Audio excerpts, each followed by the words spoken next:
Hey everyone, Robert here, author of Expansion Mastery, the practical guide to living a fully engaged life. Are you ready to start living life to the fullest?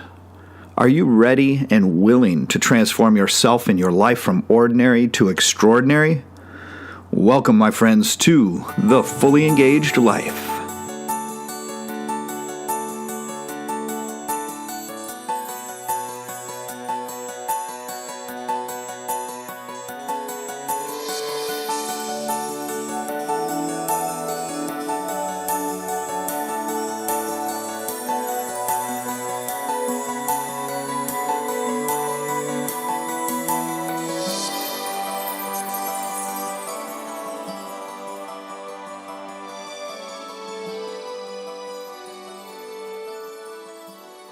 Welcome back to the show, everyone. So as you know, we're still working on developing the all-new website at www.expansionmastery.com. If you want a sneak peek of one of the title pages, you can go to my Facebook author account at Robert D. Bessler and take a look. And if you do, let me know what you think. I would truly enjoy hearing your opinion.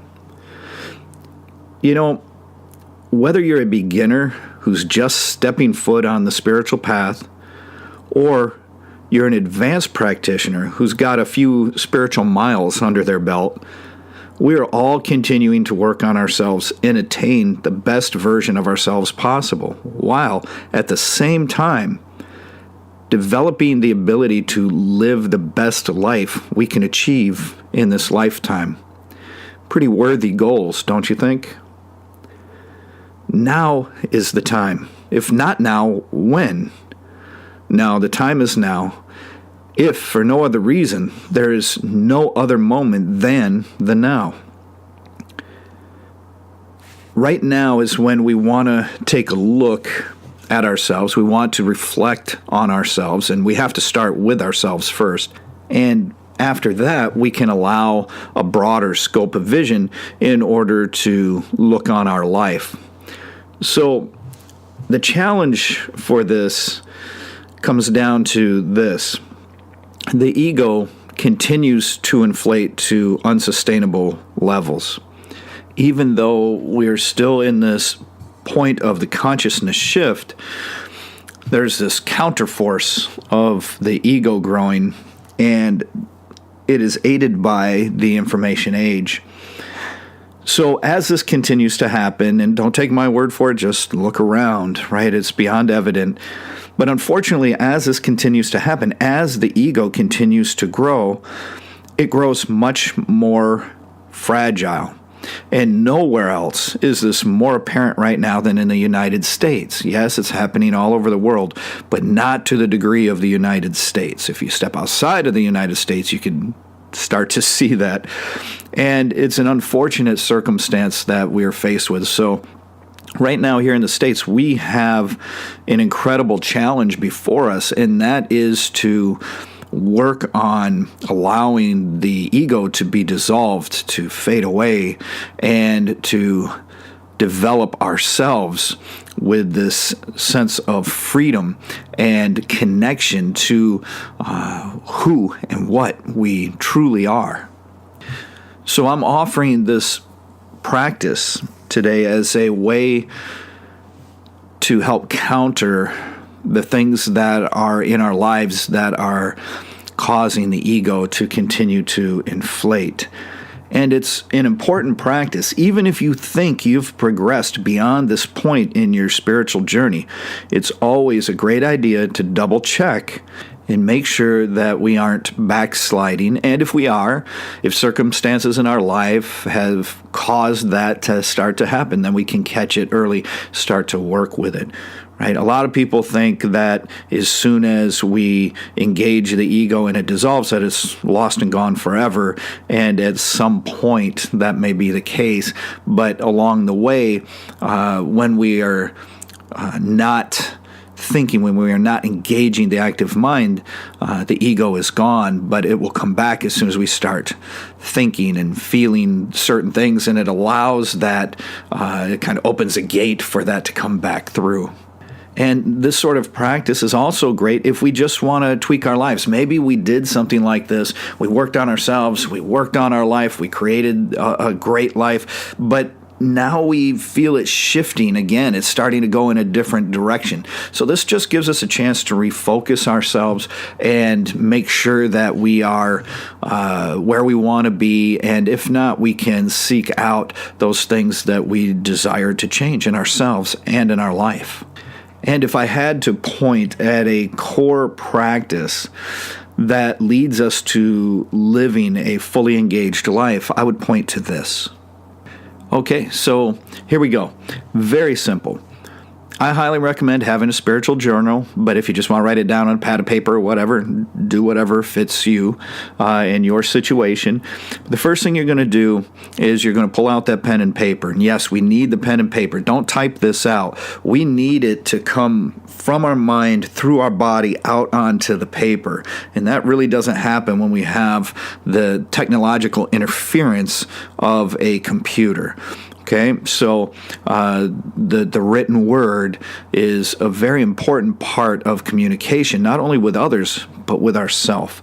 So what we're going to do is at the top of this page, we're going to make a heading of myself. Okay? That's very simple. Just write myself. Okay? And then what we're going to do is we're going to make two columns.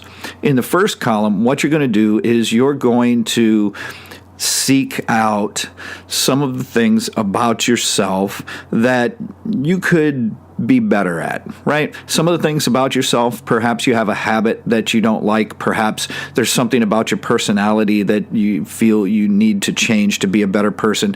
Any of those qualities that show that you are not quite the person that you want to be. Now, if you're a beginner, you may have a list of 10 or 20 things. I know I did. More like 20 or 30. But this is what happens, and it's perfectly fine. It's perfectly fine. And when you have these things, this is not brought out to make you feel bad about yourself. That's an egoic response. No, it's to understand very clearly, because we need clarity, that these are the things about myself that I really desire to change. These are the things about myself that have come about that keep me from being the person that I came here to be. Right? So it's actually an incredibly beneficial, wonderful thing to pull these things out. And I do this every so many months. I sit down and I look at my behaviors, I look at things, and then I can write these things down, and it's like, this still isn't quite where I want it. I want to work on this. I need to do better with that. Or if my life is starting to take a different direction in some way, then I can understand what I need to do to facilitate that. So in this first column, you're just going to take a moment, sit back with your eyes closed, and just kind of take an honest, hard look at yourself. And don't be afraid to be a little critical of yourself. There's this new Western spiritual philosophy on, we're perfect as we are and we don't need to change anything. That is a bunch of BS. Don't fall for that. It seems to be a trend that in the United States right now, a lot of spiritual teachers and even Western Buddhist teachers are stressing this twisted view of this, where they're embracing the ego and trying to build the ego or whatever. And that's going to lead to failure, I guarantee it. But it sells more products and books, doesn't it? Because as we well know, the comfortable lie is preferred to the inconvenient truth, isn't it? So we need to be truthful. We need to be honest here. So don't be afraid to do that. If you can't do that with yourself, who can you do it with? So that first column contains the things that we want to change in ourselves. They can be various behaviors, they can be characteristics, it can be whatever, but it has to be only about you directly. Hey, maybe it's something physical. Maybe you want to get in better shape. Maybe you just want to lose some weight. Maybe you just want to dress a little nicer or keep your appearance up a little better. Or, who knows? Whatever it is, right? Whatever it is you desire for yourself, it's all all right. Hey, this is just for you. You don't share this information that you're writing down with anyone else. So just keep this to yourself. But you want that first column to contain those things. Whether there's only one thing or 40 or 50 things, doesn't matter. But don't allow it to cause a sense of depression or aggravation in yourself. Look at it as a good thing, because this is the catalyst you need to help you make these changes. Now, in the second column, this is going to be the fun column. So in this column, what you're going to do is you're going to list all of these characteristics and behaviors that you want to exhibit, that you want to be. Okay? This is a description of the person that you really want to be. Maybe you want to be more responsible or more trustworthy or more easygoing or more relaxed or more loving or whatever it is. You're going to write that down, but it's what you feel in your heart. And this can be the tricky point for some of this. It's what you feel in your heart is the right way for you to be. See, this is who we really are. We get in touch with this, and this is how we get to know who we came into this lifetime to be, who we were meant to be during this lifetime. We lose that as the ego inflates and grows and dominates the mind, and we get stuck in our head and all of that stuff. We get disconnected from the heart, and it's the heart that contains this information. And it's a heart center. It's this that allows us to reconnect to our true self and realize who we are and what we came here to do. So through this, we understand who we were meant to be. We have to understand who we were meant to be in order to understand what we came here to do, what we came here to experience. It isn't that we have to necessarily do something, but we are meant to have experiences. This is what causes our expansion, our spiritual growth. So take the time to sit and have a little introspection and get to know the real you, the you came here to be, and write those characteristics in the other column. And then you can take a look side by side, and you can see how close or how far you are from being that person. And it's very revealing. And I know when I first went through this practice, it was very revealing because, man, I had gotten miles away from the person I wanted to be, from the person I knew in my heart I was supposed to become. It's an easy thing to do. Talk about life getting in the way, right? It's an easy thing to have happen. And this is an easy way for you to steer yourself back onto the correct course. So that's the first phase of this. And then you take time. It's easy. You start to make the changes. Hey, what do you have to do? You might have to start thinking about some things differently. You might have to change a belief. You might have to, whatever you have to do, you start to emulate all of those characteristics of the person in the second column. You have to emulate it. You have to remember to act like that. You have to catch those poor behaviors and weed them out and consciously decide to stop them and embody those in the other column. Second phase is on another page. You're just going to write my life. Remember, at the heading of the first page, you wrote myself. Now you're going to write my life, and you're going to make two columns here. And you're going to write things about your life that you don't quite feel fit with you. That if you had your choice, you would be doing something different. Maybe you would have some sort of, you'd be living in an apartment instead of a house, or a house instead of an apartment. Maybe you would be living in a different city. Maybe you'd be living in a different state. Maybe you'd be living in a different country. It doesn't matter what it is. Just write that down. What is it that doesn't fit? For me, one of the big things that didn't fit was where I was living. And at that time, I mean, it hadn't fit in a long time since I was a child, and I knew it didn't fit. I knew I wasn't meant to be there. I had the same thing happening with a factory job. I knew beyond any question that I was wasting my life being there, that I was not meant to be in that kind of position doing that sort of thing for a living. There was no question. It wasn't because I didn't like the work, which I didn't care for, but it wasn't about that. It allowed me to support the family and have a decent life and that sort of thing, but it was just not me. And I knew that needed to change. So it's any of these things. It can be, what you're doing for a living. It can be where you're living. It can be anything about your life that you feel you need to change. Now, this isn't about, I want to be a millionaire or a billionaire or a trillionaire or whatever, right? It isn't about that stuff so much. But maybe it is that you want something better that is materialistic. Maybe I want a better, more reliable car, right? So I can get to and from work or take the kids to school without the fear of it breaking down, that sort of thing. That stuff is fine to put in there. Okay? I know it's common for spirituality to try and put down all of materialism, but that's just really a poor interpretation of the teachings. If it makes your life better, it keeps you safer, it's more dependable for you and your children, then there's nothing wrong with that. So what you're going to do is take the opportunity to reflect on your life now, all of those aspects about your life. And again, don't be afraid to be honest with yourself. A lot of people find it absolutely inconceivable that they could move out of their hometown, that they have to stay true to their roots. All of that stuff is just egotistical nonsense. Hey, there's a big, beautiful world out there and all kinds of adventures awaiting you. So don't hold yourself back. Now, if that's just absolutely where you love and, you visited other places, but man, that's just it for you, then fine. That's fantastic. See, everybody's different, and this world of time, space, and matter that we have entered into to live this life has enough for everyone to engage their experiences, to live what they came here to experience. It's incredible.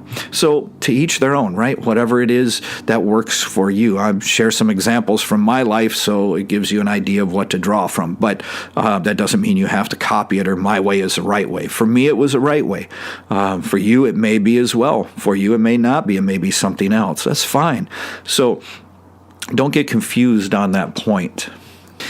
Maybe it's something like you want to increase the quality of food that you eat, but maybe you don't have the funds right now to do that, or maybe you don't live in a place where you can do that, but you have this urge deep inside you that it's an important thing that you got to pay attention to.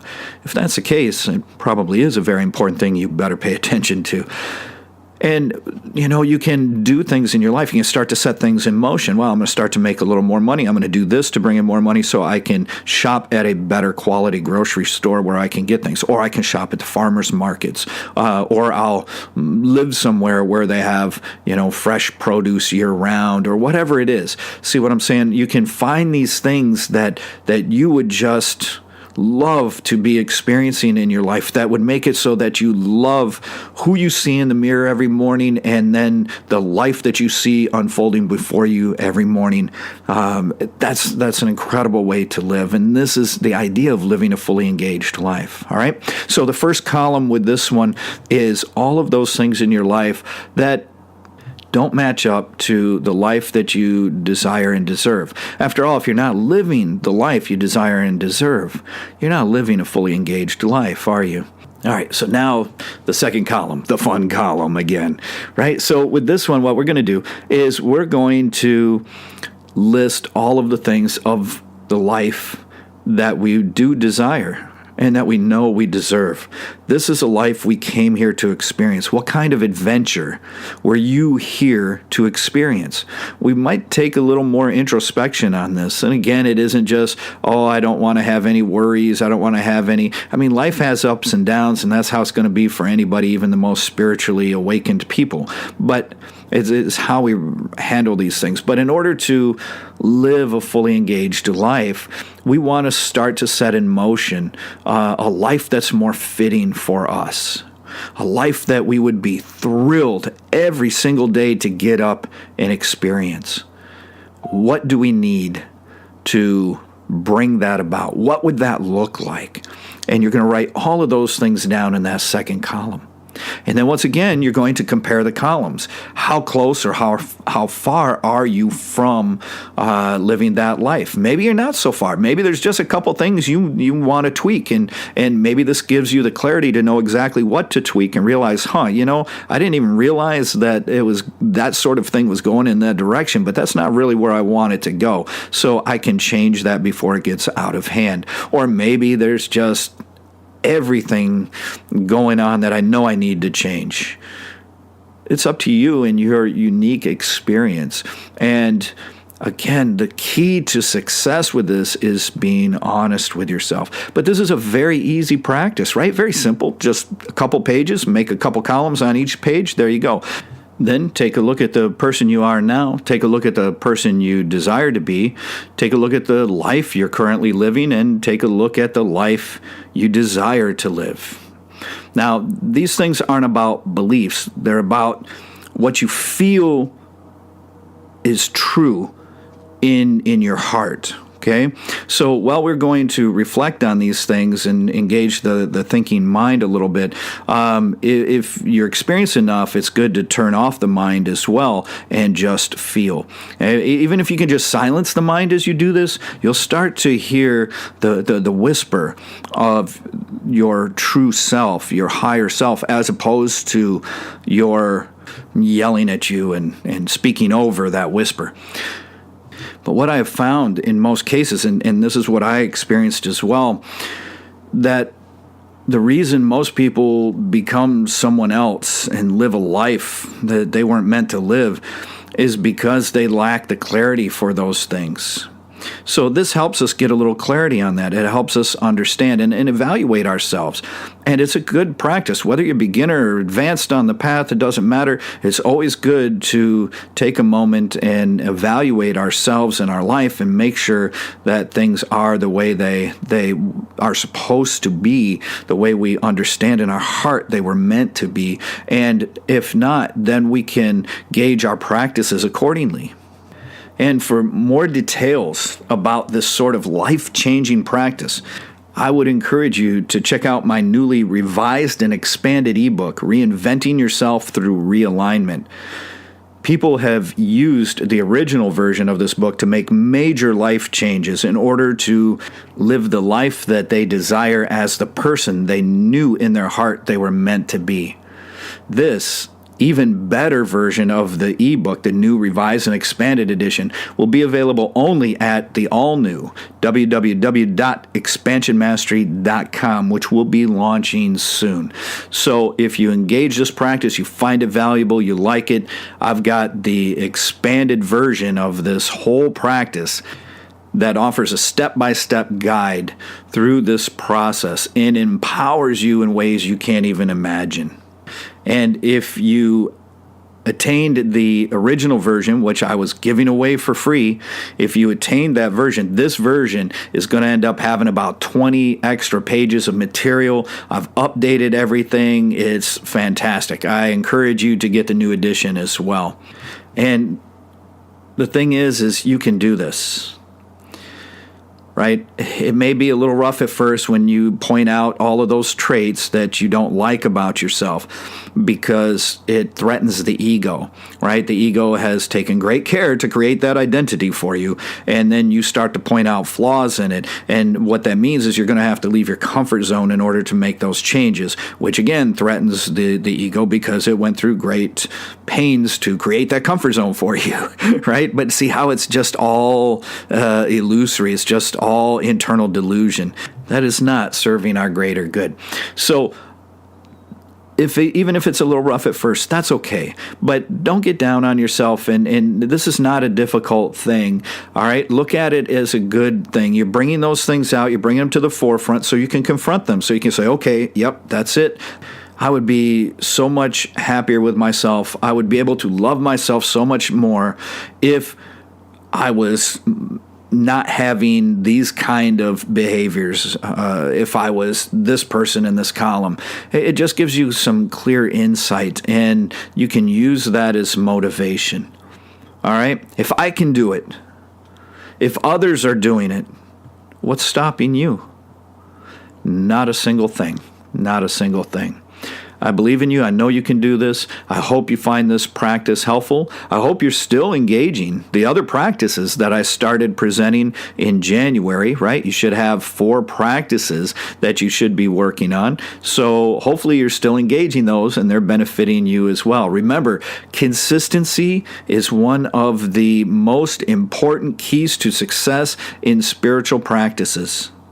Consistency. We've got to keep doing them. We've got to keep at it. That's the only way we're going to establish any real lasting change through the practices. Otherwise, they just continue to be practices that we keep engaging, but nothing ever happens.